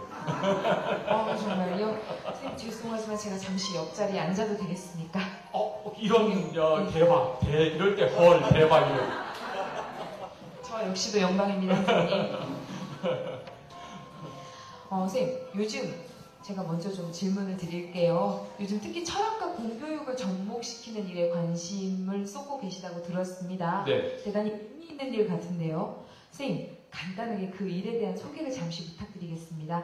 딴 거 아닙니다. 저기 고등학교 3학년 때 철학 공부하지만 않으면은 절대 졸업하지 못하게끔 하는 게 제 소원이고 하려고 하는 일이고 그 다음에 우리나라 교육의 질을 그 세계적인 수준으로 높일 수 있는 단 하나 남은 길이라고 생각하기 때문에 하고 있습니다. 여기 와 있는 현장에 와 있는 고등학생들의 얼굴이 화기애매하게 웃고 있습니다. 그래서 얘기인데 절대 과목 한 과목을 갖다가 늘리는 게 아니라 모든 과목을 철학 안에서 바로 지금 지은 저런 시만 지을 수 있으면은 시를 짓고 딱 뭔가를 갖다가 통찰할 수 있으면 대학 갈 수 있게끔 하는 거. 그게 제 꿈입니다. 여러분들 여러 과목 공부할 거 없이. 이미 이룬 사람들도 오늘 무대에 다녀갔네요. 오늘 있는 사람들이 제가 만약 대학 총장이라면 무조건 합격입니다. 와. 선생님께서는 사회적 문제에도 많은 관심을 보여주신 철학자로 널리 알려져 있는데요. 요즘 선생님께서 특별히 관심을 갖고 계신 분야가 혹시 있으시다면 잠시 말씀을 좀 해주시겠습니까? 아까 제가 잠깐 그걸 했습니다만은 지금 우리가 그 나름대로 부지런히 일해서 가질 걸 많이 가져갖고서 우리가 잘 살 수 있다 하는 것에 우리가 한 60년 매달려 왔습니다. 예. 지금은 그렇지 않고 우리가 가지고 싶은 것이 아니라 우리가 원하는 것을 그 나름대로 주변에서 모두 우리 자신을 위해 갖고 서로 나누고 기다리고 하는 이런 생활이 와야지 우리 경제적인 삶이 펴진다라고 하는 그런 그 질서가 무엇일까? 그렇죠. 어느 면에서는 바로 그런 음험한 야심이 있어서 어느 면 그 야심을 갖고 우리 정시인의 시를 보다가 그 나름대로 정시인이 그야말로 이렇게 신내림이 아니라 시내림으로 써놓은 것 중에 그리고 은연리의 삶 중에 그리고 마당으로 출근하는 시인 이런 걸 보면서 이건 하나의 원형이 될 수 있겠다. 말하자면 시와 철학이 행복한 화해를 할 수도 있다 하는 우리 살림살이를 좀 나아지는 우리의 말하자면 앞으로의 살림살이 이런 것이 좀 필요하겠다 해서 요새 그런 데 많이 좀 신경을 쓰고 있습니다. 와, 정말. 참고로 말하지만 지금 제가 강의하는 교양 강좌 중에 하나가 경제와 철학입니다. 와, 대단하십니다. 선생님, 정일근 선생님, 눈 감고 계셔서 주무시고 계셨던 건 아니시죠? 음미하고 계셨던 거죠? 아닙니다. 지금 시를 기다리고 있습니다. 그렇군요. 잠을 기다리고 있습니다. 선생님, 오늘 선생님 시에 나오는 홍윤기 선생님의 기다림에 대한 어떤 해석 공감하시는지요? 어떻게 들으셨나요? 이렇게 많이 기다리고 사는가 몰랐죠. 반성하면서 또 기다리는 게 시기 때문에 또 계속 시를 기다리겠습니다. 선생님 저 뭐 하나 개인적으로 좀 여쭤볼게요. 좋은 시는 진짜 뭔가요? 아 제가 시를 참 좋아하는데. 제가 생각하는 좋은 시는 예, 제가 썼을 때 말입니다. 예, 저희 어머니가 좋아하시고 제 집사람이 좋아하고 제 제자들이 좋아하는 제 주변부터 공감시키는 시들 그렇게 좋은 시라 생각합니다. 저기 제가 예. 한마디 보태면 될까요? 네네. 예. 앞으로는 홍윤기가 좋아하는 시도 좋은 시. 앞으로는 이제 김재영 교수님이 좋아하는 시를 좀 바꿔야 돼요. 저분이 김재현은 제가 제일 질투하는 친구 중에 하나거든요. 아 그러세요? 저분 시를 몰라요. 그래요? 정일근 선생님 좀 더 그 질문을 좀 확장을 해볼게요. 네. 선생님 저기 청년문학 아카데미 원장님이시잖아요. 청년 작가 아카데미. 청년 작가 아카데미 정말 죄송합니다. 선생님 근데 후학을 양성하시는 선배님 선생님의 입장에서 혹시 그들의 이제 푸릇푸릇하고 막 뽑아서 나온 시편들을 보다가 혹시 말입니다 선생님 이거 정말 나를 긴장시켰구나 저 녀석이 이런 거를 혹시 이런 시간들이 좀 있으셨나요? 많이 있었지요. 예. 시도 아니고 뭐 이야기하다 보면 예, 뭐 뻔하지 않습니까? 문학판에 그 스승과 제자는 밤새도록 술을 마십니다. 예, 그 술자리에서 퍼붓습니다. 예, 그런 얘기들을 들을 때 내가 생각하는 생각이 너무 보수적이다. 예. 그런 것들 때문에 하고 제 친구들이 가지는 전혀 다른 생각들 그런 것들을 만날 때마다 좀 다른 게 참 좋다. 우리 사람 다시는 못 쓸 것 같은 그런 시들을 이야기할 때 많이 부럽습니다. 아닙니다 선생님 그 젊다 이런 문제가 아니라 제가 오늘 선생님께서 시를 쓰는 사람은 시 플러스 사람이라고 하셨잖아요. 그 의미만으로도 선생님 오늘 저를 긴장시키셨고 이 모든 사람들을 긴장시키게 하셨습니다. 선생님의 시편 저 역시도 많이 또 기다려 보겠습니다. 홍윤기 선생님 오늘 주제 기다림에 서로 몸담그기 선생님께서 정하신 것으로 제가 알고 있습니다. 예. 선생님 선생님도 그 기다림에 관한 어떤 사연이 참 많을 것 같은데요. 선생님이 지금까지 살아오시면서 가장 절실했던 기다림 혹시 좀 신뢰가 되지 않는다면 내가 어떤 걸 가장 내 온몸을 다해 기다려왔다라고 하는 게 혹시 있으시다면 좀 여쭤봐도 될까요? 그 점에 있어서는 저도 그 우리 정일근 시인보다 낫지는 않을 것 같습니다. 왜냐하면 참 많이 기다려왔거든요. 예, 너무 많은 걸 기다려오기도 하고 예, 그런 점에서는 우리는 굉장히 욕심 많은 사람들이죠. 그 점에 있어서는 기다리는 것이 굉장히 많다는 것. 예, 그 중에 뭐 하나 열심히 기다렸다. 뭐 이런 것은 제가 볼 때는 그 뭐 하나를 골라서 딱 내세울 예, 이런 것을 저한테 강요하시면은 예. 저 그냥 삐져서 가버릴래요. 초콜릿 남았는데 그러니까 선생님 두 선생님들 가장 제가 그냥 기회 한번 드릴게요. 다 이렇게 빼고요. 아니 저도 지금 기다리는 게 아, 네 있습니다. 선생님. 예. 저는 그 세월호가 아, 그 침몰 되었을 때 그게 세월이라는 이름의 고래라는 생각을 했습니다. 아주 고래 같고 참 좋은 세월에 저렇게 자초된 고래며 그 안에서 갇혀있을지 모르는 어떤 생명들에 대해서 우리 지금 절실히 기다려야 되지 않는가. 지금 여기서 할 수 있는 것을. 네. 그래서 여러분 제가 제안합니다. 우리 지금 그 속에 혹시 누군가가 살아있다면 여러분의 박수 소리를 듣고 힘을 가질 수 있도록 격려의 박수를 보내드립니다.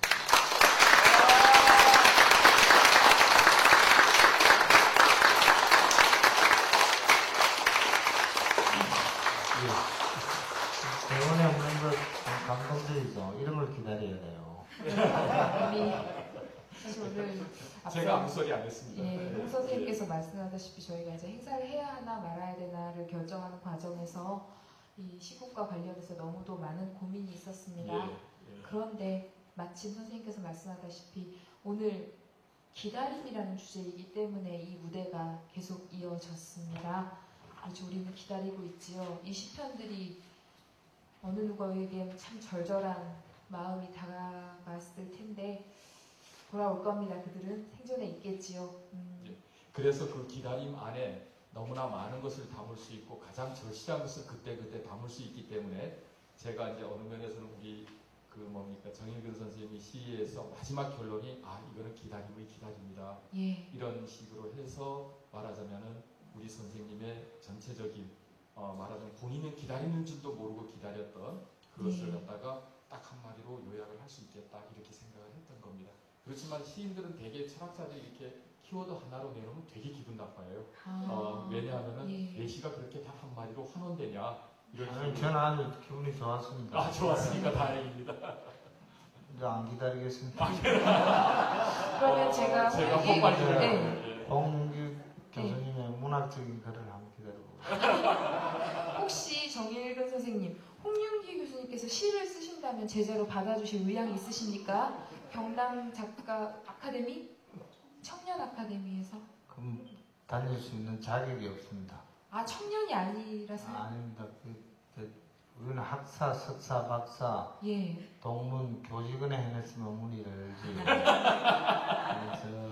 너무 대학 교수. 너무 대학 교수 한 번. 너무 이거 완전히 학교 이기주의네. 너무 대학 교수 크는 꼴을 못 보겠다. 아닙니다. 예. 예산이 많이 들어가 있고. 예산이 많이 들어가. 선생님, 저 잠시 제가 진행자의 본분을 읽고 세월호 이야기가 나오니까 가슴이 청 내려앉아서 제가 그냥 두 분께 자유롭게 질문을 하나씩 할 수 있는 기회를 하나씩 드리겠습니다.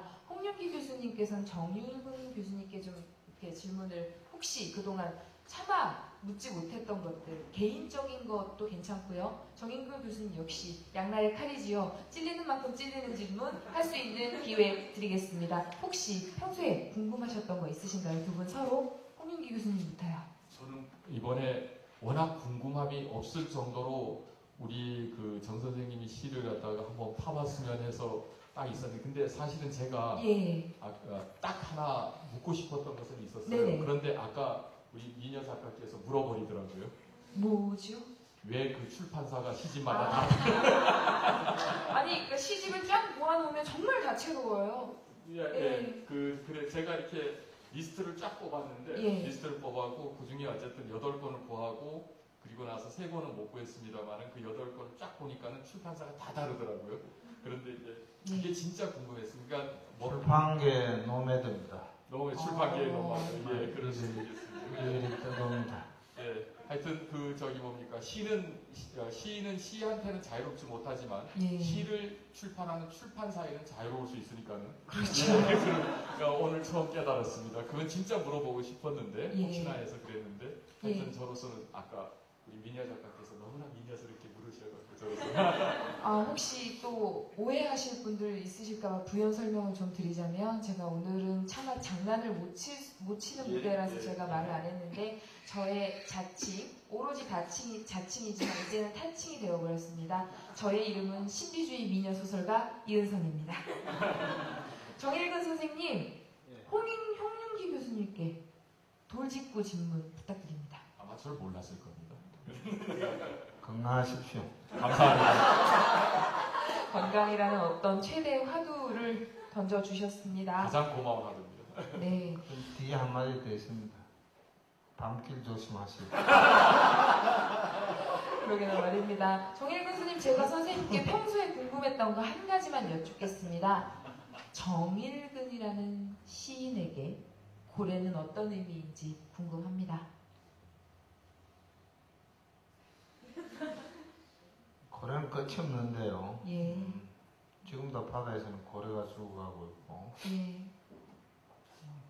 고래는 제가 울산에 오면서부터 시작했던 일종의 또 시민운동인데, 고래는 이제 기다리는 대상이 아니라 우리가 보호해야 될 대상도 아니고 그냥 어딘가 존재해야 할 대상인데, 지금 저에게 고래는 절실하다라는 말로 동사로 바꾸면 될 것입니다. 절실한 것. 아, 그렇죠. 절실하다는 그 동사가 지금처럼 사무치는 때가 또 없는 것 같습니다. 홍윤기 교수님, 정일근 선생님 시편에 나왔던 고래의 이미지를 혹시 철학적인 사역을 어떻게 읽으셨는지 제가 갑작스럽게 질문 하나 할게요. 예, 사실은 꼭 묻고 싶었던 것을 지금 미녀 작가께서 2번이나 꼭꼭 찔르시는데요. 그 출판사 각기 다른 거하고 기다리는 것에 대하여서 고래가 튀어나와갖고 사실은 뒤로 튀었죠. 저는 뒤로 튀어서 보다 보니까는 이게 기다림이라고 하는 시가 나오고 해서 그때서부터 앞뒤로 끼기 시작했었는데요. 워낙 기다림에 기다림을 기다리다 보니까는 고래는 잃어버렸어요. 고래는 잃어버렸는데 오늘의 우리 그 대본을 받아보고 비로소 사실 고래에 대한 우리 정일근과 고래의 관계가 무엇인가. 근데 뭔가를 설정하기에는 조금 해양 포유류와 육상 포유류 사이에 뭔가를 설정하기에는 제 상상력의 가교가 좀 빈약해서 궁금하지 않기로 아예, 왜냐하면 가끔 해결할 수 없는 그런 것도 있는데 근데 갑자기 또 물으시니까는 그야말로 고래에 대한 무슨 원형 경험이나 또는 이런 원체험이 있는지가 왜냐하면은 근데 그거는 시인이 그렇게 느끼고 안 느끼고는 아까도 말씀드렸지만 별로 중요하지 않다고 생각은 합니다만 그래도 갑자기 본인이 그렇게 우리나라 철학가들이 고래를 모르는 데서 굉장히 이 철학의 부재를 느낍니다. 저는 죄송합니다. 제가 고래 때문에 이런 수모를 당할 줄 알았으면 절대 진해에 내려오지 않았습니다. 고래가 지금 쉽게 말해서 고래는 환경부에서 관리해야 되는데 농수산식품부로 내려와 있습니다. 보호돼야 될 게 먹거리 시장으로 내몰리는 것도 안타깝지만은 사실 고래를 두고 이런 이야기를 한 그 사람이 있었습니다. 뉴에이지 명상가들을 이렇게 이야기합니다.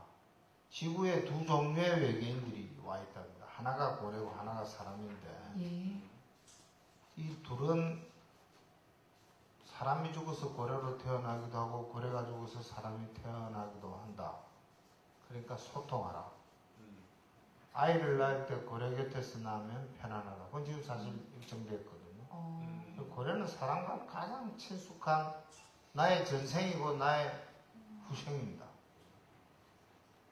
고래를 하나의 해상 포유류로 본다면 큰 문제가 생깁니다. 고래는 그 덩치만큼 우리에게 큰 존재고 또 거친 바다에 정호성 씨의 말씀대로 거친 바다에 고래 한 마리 없으면 누가 청춘이라 하겠습니까? 저는 그래서 철학하시는 분들이 고래 명제를 좀 더 폭넓게 만들어 주셨으면 합니다. 저는 고래의 명제를 해상 포유류라고 하면서 어쨌든 개념적으로는 굉장히 넓혔다고 지금 생각합니다만은 왜냐하면은 우리는 어쨌든 어머니 뱃속에서는 다 고래거든요. 그렇죠. 그렇죠. 네. 그러는데 아직까지도 궁금한 것은 철학하는 사람뿐만 아니라 다른 분들도 그런데 여기에 알아들었다는 표정보다는 더 몰라졌다는 표정이 더 많은 것 같아서 제가 좀 안심합니다만은 저만 한심할 뿐만 아니라 청중등도 한심하지 않을까 하는 생각입니다만 근데 여기에서에도 불구하고 고래가 보호되고 그 나름대로 계속 살게끔 우리가 해야 된다는데 여기에 대해서 반대하시는 분 아무도 없죠.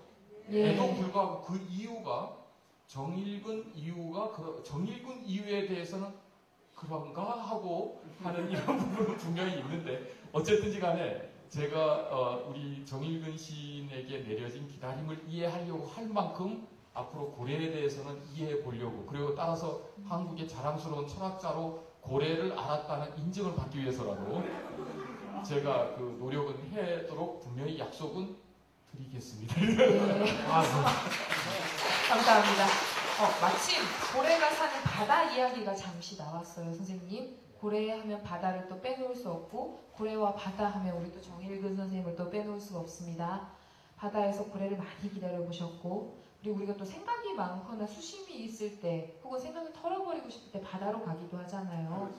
선생님, 기다림에 있어서 혹시 장소라는 것이 어떤 의미를 갖는지 혹시 두 분 생각을 좀 말씀을 해주세요.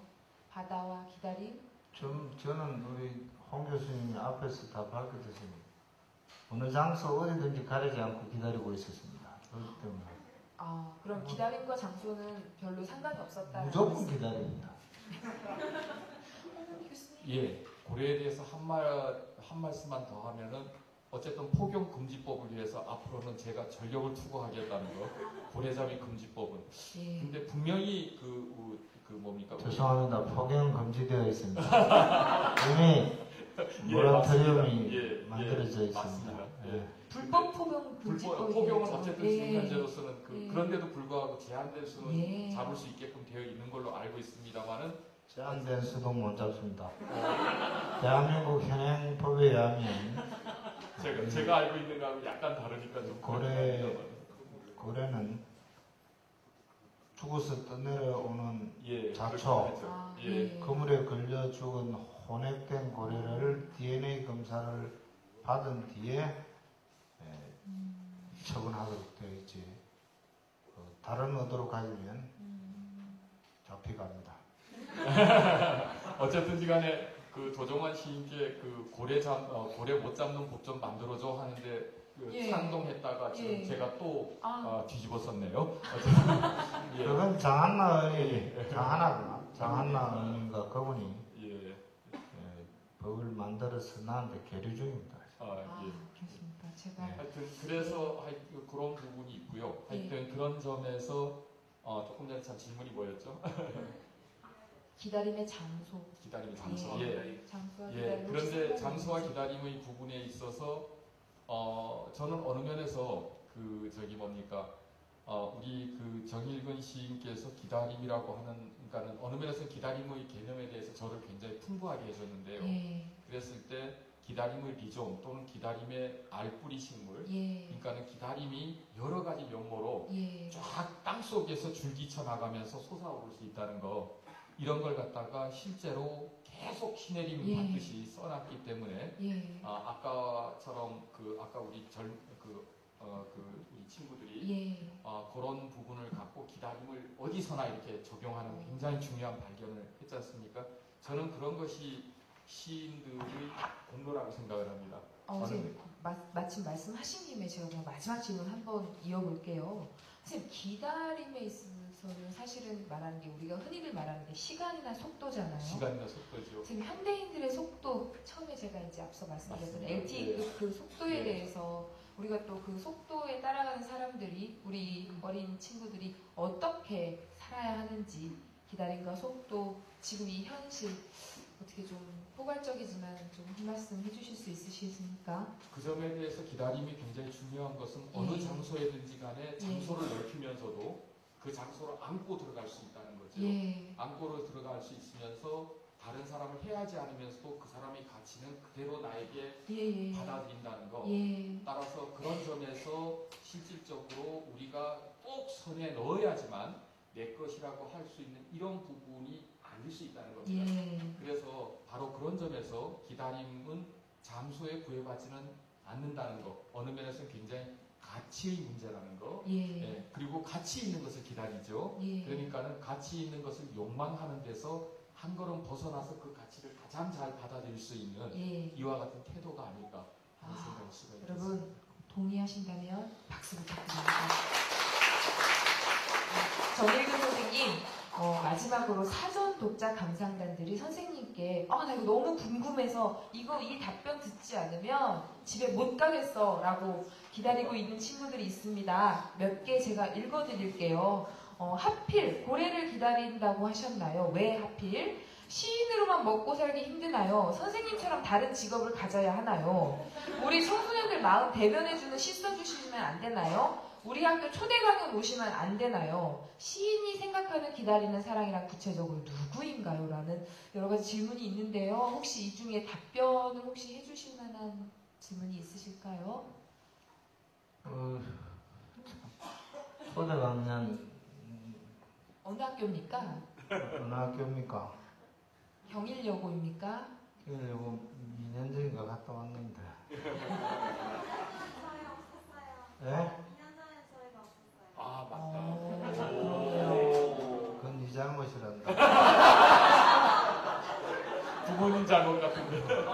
생각해도요. 네, 부모님 잘못이네요. 예. 경주 남산돌에 특별한 추억이 있는지 이에 대해서 조금 이야기하겠습니다. 저는 경주 남산을 300번 이상 올랐습니다. 494m고 봉우리가 두고 있는데 하나는 468m, 두 개 다 500m가 안 되는 그 산을 밤낮 주야로 올라서 한 장소에 대한 애정을 굉장히 가졌습니다. 그렇게 간 것은 저를 단련시키는 일이기도 했습니다. 그 산행 뒤에 저는 2000년에 에베레스트 로체 원정 대원으로 히말라야를 떠나기로 되어 있었기 때문에 높은 데 안 가고 낮은 데서 적당히 산을 타면서 즐겼는데 경주 남산에 가보면요, 여러분들이 가는 코스는 그냥 관광 코스일 수도 있는데 경주 남산에 대한 제 정의는 이겁니다. 오를수록 높아지고 내려올수록 깊어집니다. 한번 가보시면 여러분들은 그 산이 가지고 있는 히말라야보다 더 높은 오름과 또 죽음처럼 깊어지는 이 계곡을 알 수 있을 것입니다. 왜냐하면 경주 남산은 신라의 산이기도 하지만 아직도 살아서 여러분들의 기다리고 있는 산이기 때문일 것입니다. 와, 감사합니다. 잠시 우스갯소리를 좀 하자면 우리 여고생들 혹시 외모에 관심 많은데 오를수록 높아지고 내려올수록 깊어진다면 다이어트엔 확실하게 도움이 되지 않을까 싶습니다. 저희가 이제 마지막 코너를 좀 준비를 해야 되는데요. 사실은 저희가 좀 고민이 많았습니다, 선생님들. 저희가 오자 토크, 일문일답, OX 퀴즈 이런 것들 마지막으로 하고 짠 하고 끝내는 게 저희의 이제 목표인데 사실 오늘 저희들 많은 고민 끝에 그래도 너무 장난스러운 건 좀 빼고 그럼에도 불구하고 여기까지 모여있는 이 시간도 소중하니까 이 코너만은 진행하고자 저희가 결론을 내렸고요. 여러 행사를 거쳐 그 효능이 입증된 코너입니다. 지루한 수업 시간에 잠든 공부에 지쳐 잠든 우리 학생들마저 깨운다는 그 시간. 문학카페 유람극장 최고 인기 코너입니다. 5초면 충분할걸? Yes or No. 당신의 선택은 시간입니다. 제목만 들어도 감이 오시지요? 제 질문에 아무리 늦어도 5초 안에 가부를 결정하셔서 O 아니면 X. 그렇습니다. 네? 동시에요. 네. 지금부터 제 질문에 아무리 늦어도 5초 안에 가부를 결정하셔서 두 분 앞에 놓인 OX판을 들어서 답변해 주시면 좋겠습니다. 지금부터 시작하겠습니다. 마음의 준비 단단히 하시고요. 자, 1. 젊은 시절 나만의 이성 유혹의 비결. 솔직히 말과 글솜씨보다는 외모에 힘이 컸다. 하나, 둘, 셋. 2. 소시적 좋아하는 여자 집 앞에서 1시간 이상 기다려본 적이 있다. 하나, 둘, 셋. 3. 하지만 평소 일상에서는 약속 시간에 늦는 사람 아주 많이 싫어한다. 하나, 둘, 셋. 4. 나 사실 한 번이라도 정말 콩알만큼 작은 고기라도 고래고기 먹어본 적 있다. 하나, 둘, 셋.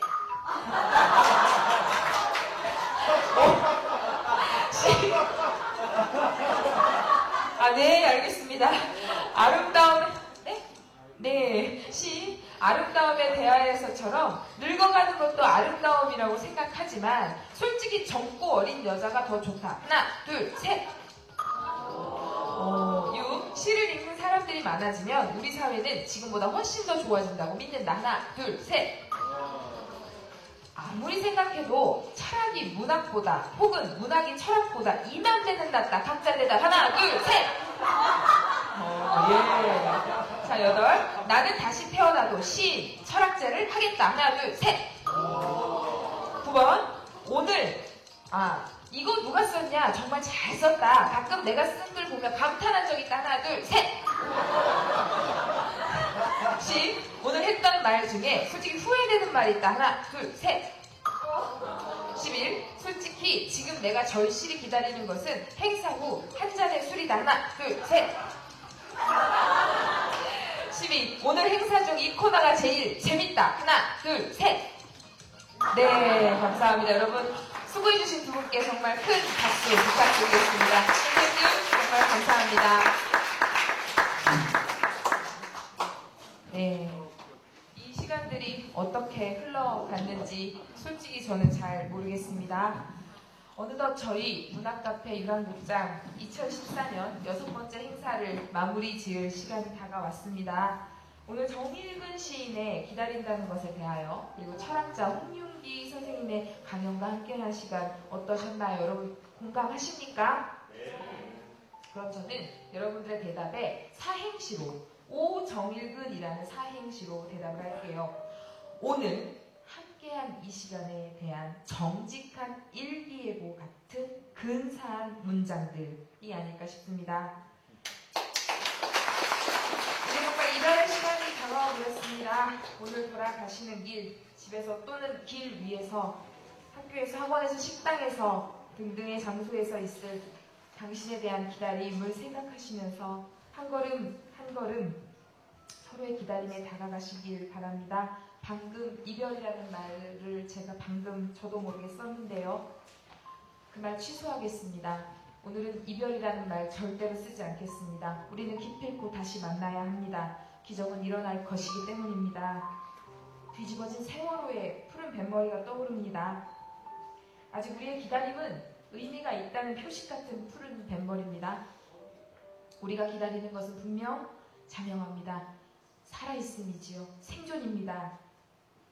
그것은 우리가 기다리는 것보다 기다리는 그 이상의 기다림입니다. 그들의 생원을 간절하게 기원합니다. 엄마, 내가 말 못할까봐 보내놓는다. 사랑한다던 그 외침을 이제는 우리가 한마음이 되어 외치고 있습니다. 사랑합니다. 모두들 꼭 돌아오시길 바랍니다. 단원고 학급 과제 게시판에 꼭 돌아오기, 죽지 말기라는 과제가 있습니다.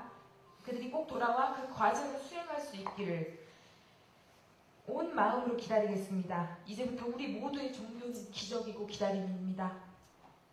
지금까지 주최 한국문화예술위원회, 한국문학관협회 주관, 김달진 문학관, 경남문학관, 기획 및 연출 양현식, 사회 및 조연출 이은선, 대본 구성 이소연, 홍보 및 무대감독 손자연, 낭독 공연 연출 윤혜진, 홍보물 디자인 정유성, 음향 및 조명 감독 김정혁, 이원조, 영상 및 시각 디자인 이명진, 동영상 촬영 및 편집 정용택, 행정진행 한정택, 자문 변인숙이었습니다. 긴 시간이었지만 이 두 분 덕에 진해에서의 시간 아름답게 마무리하고 갑니다. 저희 기다리면서 제 종교가 된 기적을 믿으면서 돌아가겠습니다. 여러분, 우리 모두 좋은 얼굴로 그들을 맞이할 준비를 했으면 좋겠습니다. 정말 감사합니다. 감사합니다.